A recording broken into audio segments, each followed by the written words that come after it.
Perang antara Israel dan Iran semakin memanas. Kedua negara saling berbalas rudal dan perang pun berisiko memicu konflik global.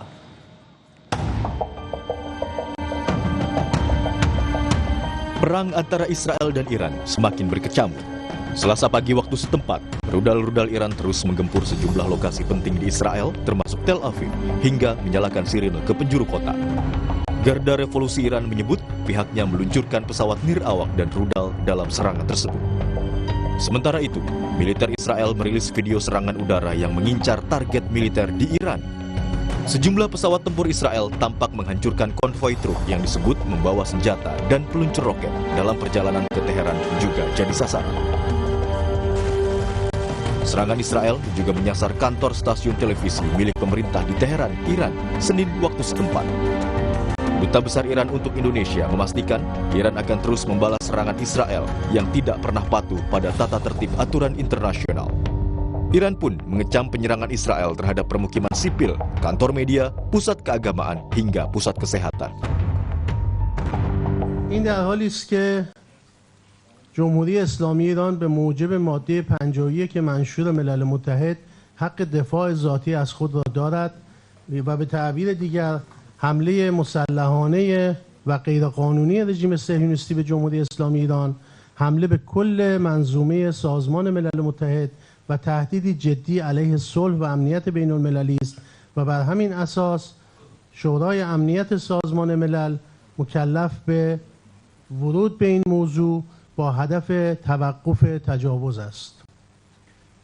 Tentu saya ulangi kembali, Republik Islam Iran berdasarkan piagam Perserikatan Bangsa-Bangsa pasal nomor 51 memiliki hak untuk membela dirinya, dan tentu saja serangan yang terjadi terhadap Iran bukan hanya serangan terhadap negara kami, tetapi juga serangan terhadap seluruh sistem dari Perserikatan Bangsa-Bangsa dan ancaman serius terhadap perdamaian dan keamanan internasional. Untuk itu, Dewan Keamanan PBB wajib turun tangan dan mengambil langkah-langkah yang diperlukan untuk menghentikan agresi ini. Di sisi lain, Presiden Israel menyatakan serangan Israel guna menghilangkan kemampuan nuklir Iran yang mengancam Israel. That's why we are fighting also to eliminate their capability of firing at us, and that is what we are trying to do. Parallel to the fact that we have to remove the Iranian nuclear program because we see the negotiating process as being futile because they're lying whilst talking to us. Dari sisi kekuatan militer, Iran memiliki lebih dari 900.000 pasukan, sementara Israel punya sekitar 630.000 personel militer. Soal kekuatan udara, pesawat tempur Iran sedikit tertinggal dibanding pesawat tempur Israel dengan seri variasi dan peralatan yang lebih canggih. Sementara itu, keduanya juga memiliki kemampuan rudal dan drone dengan kecanggihan masing-masing yang hampir setara. Perang Iran dan Israel pun memicu efek ekonomi global. Harga minyak Brent crude oil naik dari $69,36 Amerika per barel pada 12 Juni menjadi $74,70 Amerika per barel pada 16 Juni 2025. Presiden Prabowo Subianto dan Perdana Menteri Singapura sepakat mendorong perdamaian sejumlah konflik di Timur Tengah. Presiden Prabowo menegaskan bahwa negara sangat prihatin atas konflik di Timur Tengah, khususnya di Gaza, serta meningkatnya ketegangan antara Israel dan Iran. Regional matters and global matters, we express deep concern over the situation in Gaza and the escalation in the Israel-Iran conflict.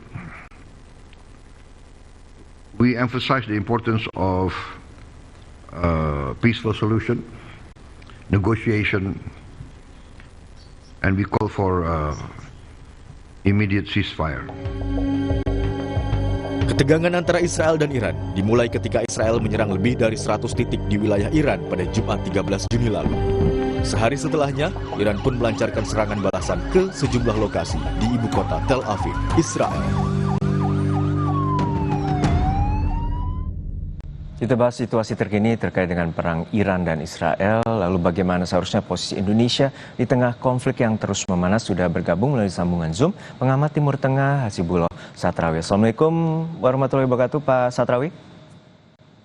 Waalaikumsalam, Mas Juno. Ya, Pak Satrawi, untuk saat ini kondisinya cukup genting dan darurat, terutama eskalasi terus meningkat dari hari Jumat lalu pasca serangan Israel ke titik-titik strategis, vital, dan juga menewaskan pejabat militer dan juga ilmuwan nuklir dari Iran. Untuk saat ini seperti apa Anda bisa gambarkan eskalasi yang terus meningkat dan dampaknya bagi Timur Tengah?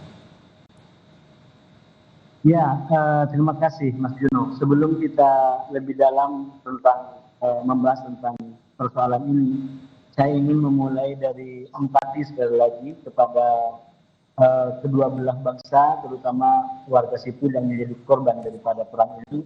Karena sekali lagi tidak ada orang yang menginginkan perang, dan perang selalu menimbulkan penderitaan seperti ini. Kita doakan semoga segera ada jalan keluar dan semuanya kembali damai. Terkait dengan pertanyaan Mas Juno, kalau kita baca dari perkembangan terbaru, katakan di hari ke-6 ini, terus terang eskalasinya semakin memuncak menurut saya, terutama dengan posisi atau kebijakan Amerika yang istilahnya sudah kayak semakin dekat dengan keputusan untuk melibatkan diri. Belum pasti. Tapi dilihat dari ultimatum dan ancaman-ancaman yang muncul, ini terus terang hari ini jauh lebih kuat daripada 5 hari sebelumnya.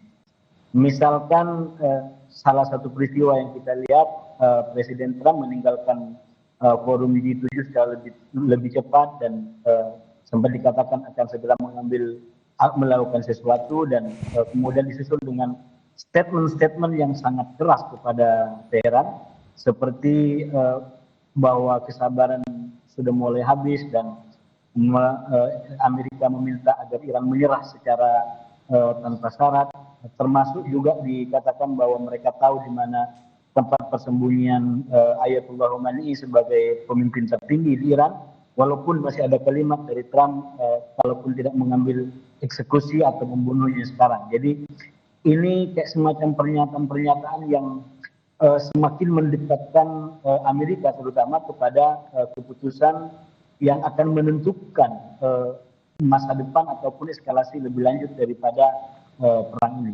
Saya selalu katakan, Mas, bahwa perang ini akan mengalami peningkatan yang lebih signifikan kalau terjadi dua hal. Yang pertama, apabila Amerika sudah terlibat secara langsung, baik karena Iran menyerang lebih dulu pangkalan-pangkalan militer Amerika di kawasan, ataupun mungkin Amerika sendiri yang secara tidak tahan lagi langsung masuk ke gelanggang tempur ini. Nah, kalau Amerika sudah berada di gelanggang tempur ini, menurut saya ini akan memiliki dampak global yang lebih besar. Walaupun saya buru-buru mengatakan di situ, jangan kemudian dianggap ini akan terjadi kayak semacam di zaman perang Irak lawan Amerika tahun 2003 lalu, di mana kemudian kayak dunia terbagi dua antara yang mendukung Amerika dan yang anti Amerika. Karena menurut saya konteks regional dan global hari ini sangat berbeda dengan tahun 2003. Misalkan kita lihat persekutuan di negara-negara barat hari ini itu mengalami dinamika luar biasa. Yang pertama karena faktor Trump sendiri dengan kebijakan tarif, termasuk dengan kebijakan perang di Rusia, yang akhirnya membuat Amerika dengan Eropa sendiri, saya melihatnya sampai sekarang belum kembali kepada soliditas semula. Lagi-lagi kalau ditanya contohnya apa? Contohnya adalah di forum G7. Misalkan tentang kepergian Trump ke Amerika, itu dikatakan oleh Presiden Macron bahwa ini mungkin akan ada gencatan senjata. Ya, tapi Mas Satrawi, maaf saya potong, bahwa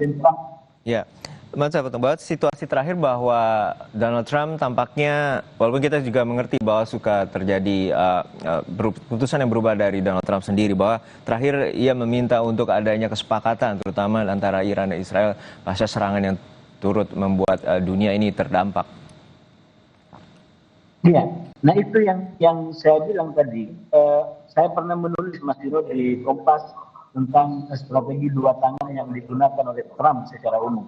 Dua tangan itu secara umum, katakanlah tangan kanan dia ngasih madu, tapi tangan kiri dia akan kasih racun. Itu banyak dia lakukan dalam konteks di Timur Tengah. Dalam perang hari ini, saya melihat juga pola yang mirip.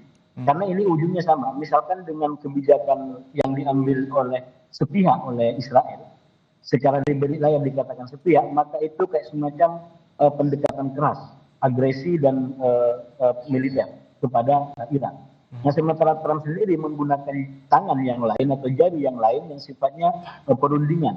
Dia tidak menginginkan perang, minimal yang itu dinyatakan sampai sekarang. Tapi ujung daripada kedua tangan ini adalah satu, yaitu bahwa Iran tidak boleh memiliki senjata nuklir.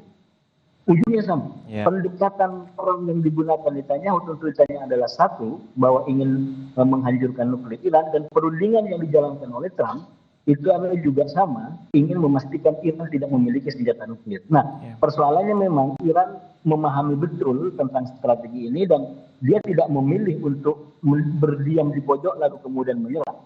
Dia melawan, dia mengirim roket-roket terbarunya, bahkan roket Fatah yang jilid generasi 1 juga sudah mulai dipakai di dalam laporannya dalam serangan ini. Dan kita tahu akibat dari serangan itu luar biasa. Dan tentu kita tidak terlepas dari situasi yang masih terjadi agresi Israel di Palestina. Dan tentu ini pemerintahan dari Netanyahu sendiri tampaknya memiliki ambisi untuk menimbangkan rezim dari pemerintahan Iran sendiri. Itu seperti apa, Pak Satrawi? Mas Juno, sengaja atau tidak, dimasukkan atau tidak, langkah serangan militer sepihak yang diambil oleh Netanyahu ke Iran itu membuat Netanyahu bisa mendapatkan 4 keuntungan sekaligus. Yang pertama, posisi politik dalam negerinya menjadi lebih kuat karena dia dianggap sebagai pahlawan menghancurkan musuh utama Israel sekarang yaitu Iran.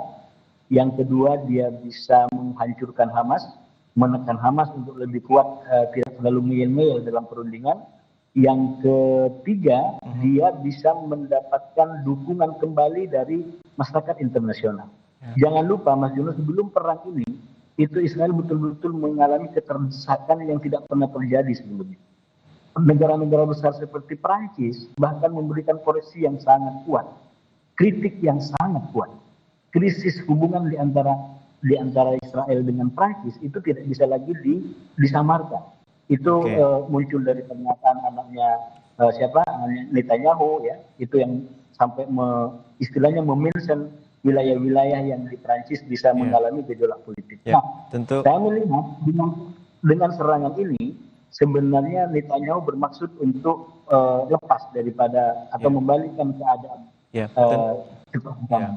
Tentu dunia terus mengecam tindakan Netanyahu yang terjadi di Palestina, terutama genosida yang terjadi di Palestina. Tentu ini jadi perhatian kita semua bahwa serangan rudal antara Iran dan Israel ini tidak hanya korban jiwanya juga meningkat, warga sipil yang menjadi korban. Lalu seperti apa upaya terutama dari posisi Indonesia untuk saat ini dan negara lainnya agar terciptanya kedamaian di Timur Tengah? Menurut saya gini Mas Juno, ini tergantung agenda kita ya. Untuk pemerintah kita, kalau dari perang Irannya sendiri, maka memang harus penting kita ngambil langkah-langkah nyata agar ini tidak semakin meningkat. Karena kita punya agenda ekonomi, perbaikan ekonomi yang begitu besar dari Bapak Presiden. Kalau perang ini terus berkelanjutan, sedikit atau banyak itu pasti akan mengalami dampak. Terutama kalau harga minyak terus mengalami peningkatan, yang sekarang sudah sampai kisaran $75. Bahkan beberapa media di Timur Tengah sempat mengatakan kalau terus memanas bisa jadi sampai lebih pada $100. Nah, itu artinya akan menjadi petaka ekonomi bagi banyak negara termasuk Indonesia. Nah, cuman yang menurut saya yang kedua yang tidak kalah penting Mas Juno, kita juga selain soal menjaga kepentingan ekonomi, kita fokus kepada agenda politik luar negeri kita. Apa agenda politik luar negeri kita? Yaitu memberikan dukungan sebanyak-banyaknya kepada kemerdekaan Palestina. Berarti kalau ini diimplementasikan, sekarang orang terbawa dengan langkah Netanyahu menyerang Iran, semua orang bicara Iran, tidak lagi bicara Palestina. Padahal di Palestina seperti yang saya bilang tadi, itu ada agenda penting. Misalkan akhir bulan ini rencananya Prancis dan Arab Saudi akan bikin konferensi internasional untuk mengakui Palestina. Nah, saya mengusulkan kepada pemerintah untuk tetap fokus. Jadi jangan terbawa dengan langkahnya Netanyahu. Kita harus ikut langkah kita sendiri, yaitu mendukung kemerdekaan Palestina dengan semua agenda dan rencana yang sudah ditetapkan sebelumnya. Baik, kita terus mendorong bagaimana pemerintah juga tetap konsisten mendukung kemerdekaan bagi Palestina dan juga mendukung bagaimana perdamaian dunia juga terus dihembuskan agar tidak lagi korban jiwa jatuh dari warga sipil. Terima kasih atas perspektif Bapak Hasibullah Satrawi, pengamat Timur Tengah bersama kami di Kompas Siang. Usai jeda saudara, sejumlah orang tua siswa mengeluhkan kesulitan mengakses situs pendaftaran sistem penerimaan murid baru atau SPMB yang dibuka sejak Senin kemarin. Gangguan pada situs membuat proses pendaftaran terhambat dan menimbulkan keresahan. Tudung